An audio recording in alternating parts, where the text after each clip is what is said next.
Halo teman-teman semua, terima kasih yang sudah kembali di channel Bahan Herianta. Sudah lama saya nggak konten, mungkin sebulan lebih ya. Dan kalinya konten nih sekarang saya mau ngajak salah satu orang yang sangat terdampak di channel YouTube Bahan Herianta ya. Konten viral, nggak viral-viral amat sih. Yang rame ya, yang benar-benar rame itu bareng orang ini.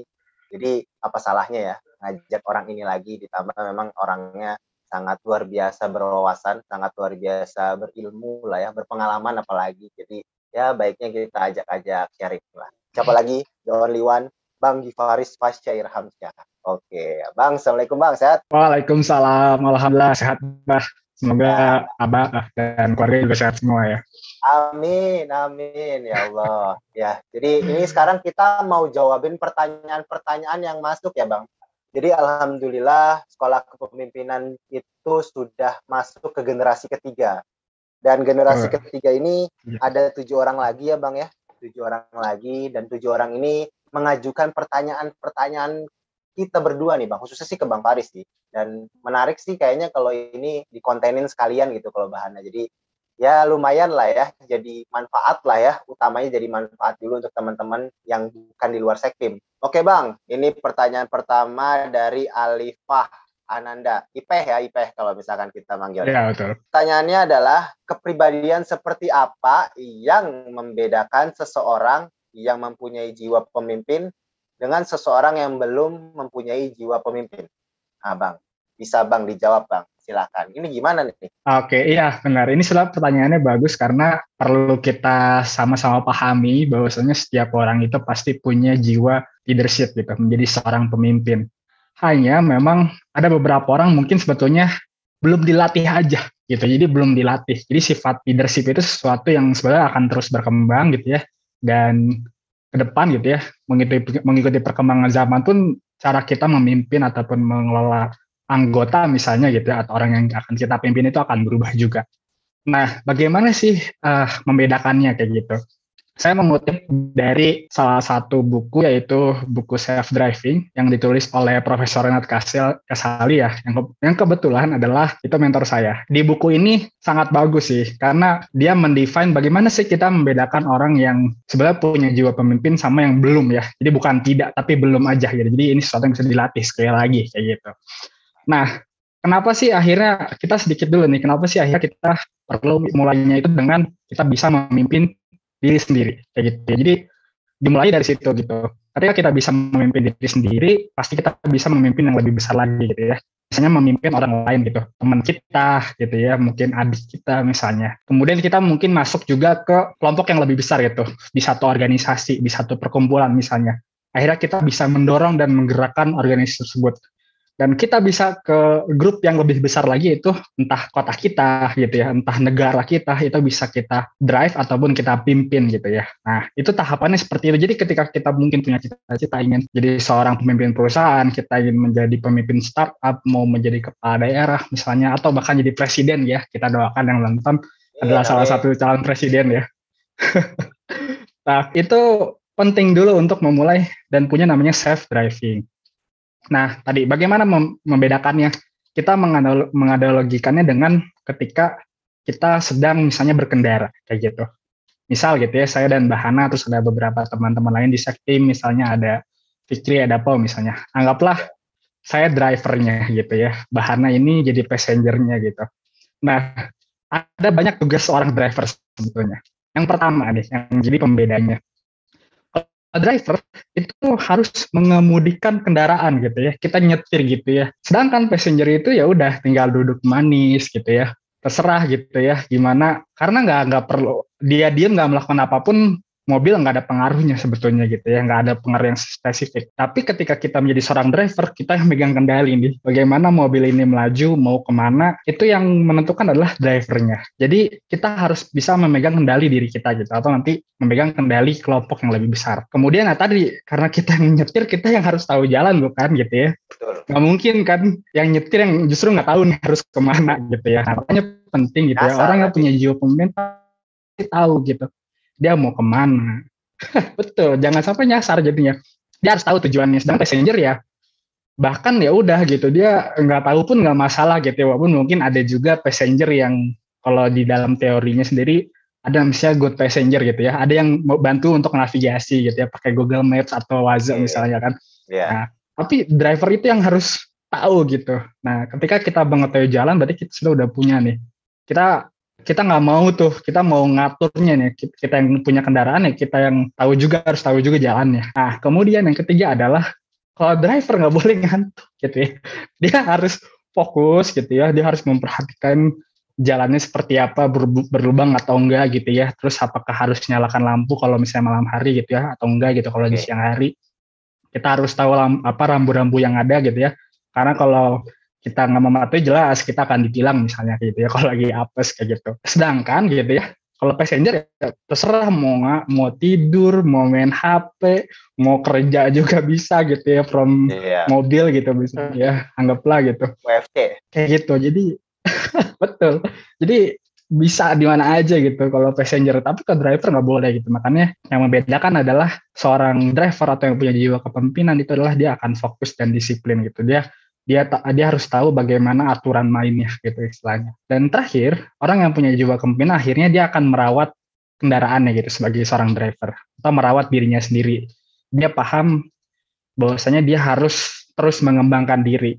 Makanya bisa dibilang seorang yang punya jiwa pemimpin ini harus punya growth mindset namanya. Dia percaya Growth mindset. bahwasanya semua yang ada di depan itu bisa jadi berubah-ubah gitu. Misalnya kita lewat satu jalan, biasanya jalannya baik-baik aja gitu. Atau cerita bahana ya, kita sedikit tarik cerita bahana waktu kemarin pulang dari Bandung ke Cirebon gitu ya. Jalan yang bisa dilewati di arah Sumedang itu gak pernah tuh ada kejadian ambles. Tapi Ya. sialnya bahana ternyata Ambles. ambles kan. Kalau kita punya jiwa pemimpin gitu ya, kita sudah bisa mendrive diri kita, ya ada jalan kayak gitu ya. Kalau misalnya ada jalan lain, kita akan pasti pilih jalan yang lain gitu. Tapi kalau yang passenger ya udah gitu. Yang penting mah nyampe aing mah gitu misalnya. Tapi kalau yang driver dia mikir, nah kita harus lewat mana ya? Apakah kita harus cari jalan lain gitu? Kalau nggak ada jalan lain, berarti kita bagaimana caranya melewati jalan tersebut yang ceritanya amblas gitu ya. Kita harus lebih hati-hati berarti kan. Kayak gitu agar para orang-orang yang kita pimpin ini ya selamat gitu ya, aman dan selamat gitu. Itu 4 ciri yang sebetulnya ternyata kalau kita analogikan gitu, dari kita jalan-jalan aja tuh kelihatan gitu mana yang driver, mana yang passenger gitu. Walaupun passenger pun nggak semuanya jelek ya, ada juga memang passenger yang disebut good passenger yang akhirnya bisa mensupport si driver ini gitu. Driver pun gitu ya, tapi juga ada yang good driver dan juga ada bad driver gitu. Selebihnya sih teman-teman bisa baca ya buku self driving, itu yang membedakan ya. Kemudian selain ciri-ciri ini gitu ya, dari analogi cerita kita tadi ketika misalnya dalam satu mobil, misalnya dalam satu kendaraan, ada yang membedakan. Seorang yang punya jiwa pemimpin itu punya 4 prinsip. Yang pertama inisiatif, gitu ya. Kedua melayani, yang ketiga dia punya navigasi, dan yang keempat dia bertanggung jawab. Kita ulas satu-satu ya. Orang yang punya jiwa pemimpin pasti dia inisiatif gitu. Dia melihat situasi, dia akan akhirnya mengajukan sesuatu gitu ya, bersikap proaktif akhirnya gitu ya. Kalau ada halangan dia akan langsung berpikir gitu ya. Dia akan langsung berpikir bagaimana caranya itu harus kita lewati gitu. Karena kita punya tujuan. Kita tahu arahnya ya harus ke sana gitu ya, bagaimana caranya gitu. Yang kedua, melayani. Nah, orang yang punya jiwa pemimpin biasanya dia melihat bahwasanya kepentingan umum atau kepentingan kelompok itu lebih penting dibandingkan kepentingan pribadinya. Ini penting banget ya, apalagi kalau kita bilang konteksnya adalah misalnya kepala daerah gitu yang lebih sangat spesifik. Tugasnya memang sebagai pemimpin ya harus melayani gitu ya. Bagaimana caranya ya orang yang dipimpin ini mendapatkan sesuatu gitu ya, atau terlayani hak-haknya misalnya. Nah, yang ketiga navigasi. Nah, tadi ya dari cerita yang tadi ya harus tahu nih mau dibawa kemana mobilnya gitu, atau kalau sebagai nakoda gitu kapalnya mau dibawa kemana gitu ya, dia nggak boleh nggak tahu jalan gitu, harus mempersiapkan itu gitu. Dan yang terakhir, orang yang punya jiwa pemimpin akhirnya bertanggung jawab karena dia tahu bahwasanya semua tindakannya itu pasti ada konsekuensinya gitu, dan apapun itu ya udah mau gimana pun dari situ justru kita belajar kan ya, dari bertanggung jawab itu kita belajar sebetulnya. Bagaimana sih ngebangunnya? Jadi di buku ini dijelaskan juga ada namanya 7 elemen. Ini mungkin disebutkan aja ya, yang akhirnya bisa membentuk teman-teman gitu ya. Yang pertama tadi udah mungkin disebut, kita harus punya self discipline. Kemudian yang kedua adalah play to win. Play to win itu maksudnya dia sebagai pemimpin itu bukan soal menang dan kalah, tapi bagaimana caranya semuanya itu tidak ada yang dirugikan justru. Semuanya misalnya tadi terlayani misalnya gitu. Jadi nggak ada yang rugi lah gitu ya. Win-win solution lah kalau bahasa kerennya lah. Kemudian yang membedakan itu yang ketiga adalah risk taker. Seorang pemimpin itu justru adalah orang-orang yang berani mengambil resiko, tapi resiko yang terukur gitu ya. Jadi bukan sekedar reaksi aktif aja gitu ya. Tapi ya tadi proaktif, dia mengukur dulu nih. Misalnya dari setiap pilihan yang ada gitu. Misalnya kita memilih jalan, memilih opsi gitu ya. Kalau ada di Google Maps kita mau ke satu tempat misalnya. Kita lihat gitu kan mana sih yang lebih memungkinkan gitu. Resikonya apa sih kalau kita milih A, kalau milih B atau kalau milih C apa. Dipilih, dieksekusi ya udah gitu ya, dijalankan dan terakhir ditutup dengan ya udah tanggung jawab gitu. Tapi intinya adalah bagaimana kita berani untuk mengambil dan memilih resiko yang sudah terukur. Kemudian yang keempat itu mindsetnya tadi growth mindset ya. Bagaimana ya semua ini kondisi hari ini tuh sangat dinamis sih. Akhirnya menuntut kita untuk adaptif. Kemudian secara pemikiran juga seorang pemimpin itu harus berpikir kreatif. Jadi menemukan solusi-solusi baru, ide-ide baru, tapi juga harus punya critical thinking. Jadi nggak bisa tuh cuman ketika ada satu permasalahan gitu ya. Dalam mengidentifikasi itu nggak bisa langsung jump to conclusion. Kita harus terus mempertanyakan lah. Ada salah satu toolsnya itu misalnya five whys gitu. Jadi ketika melihat satu permasalahan kita nggak bisa apa yang kita pikirkan pertama kali gitu ya untuk satu problem belum tentu bukan itu gitu jadi yang jadi jawaban atau jadi masalah gitu ya, harus terus mempertanyakan kenapa gitu, mencari fakta-faktanya gitu ya, dipikirkan terlebih dahulu lah gitu ya. Dan yang terakhir, seorang pemimpin ya jelas karena tadi dia harus tahu jalan gitu ya, justru pemimpin itu yang ditunjukkan dengan dia punya simplicity. Orang yang justru berpikir simple gitu ya, justru sebenarnya lebih bagus karena dia tahu yang mana yang perlu, mana yang enggak gitu, mana yang sesuai konteks, mana yang enggak gitu.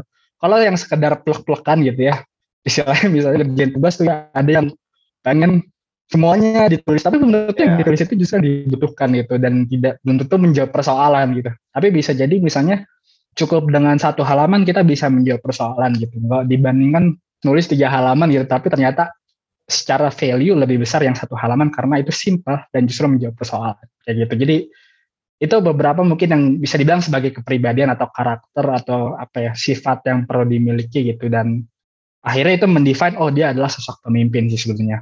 Ya walaupun setiap orang mungkin dari 7 elemen tadi itu nggak semuanya ada yang benar-benar bagus semua, ada bisa jadi ada yang masih kurang gitu. Tapi ingat, karena kita punya growth mindset sebagai seorang pemimpin itu bisa dilatih kayak gitu. Mantap banget ya. Itu ya teman-teman jawabannya untuk Alifah Ananda, untuk Ipeh juga itu jawabannya ya. Semoga bisa menjawab.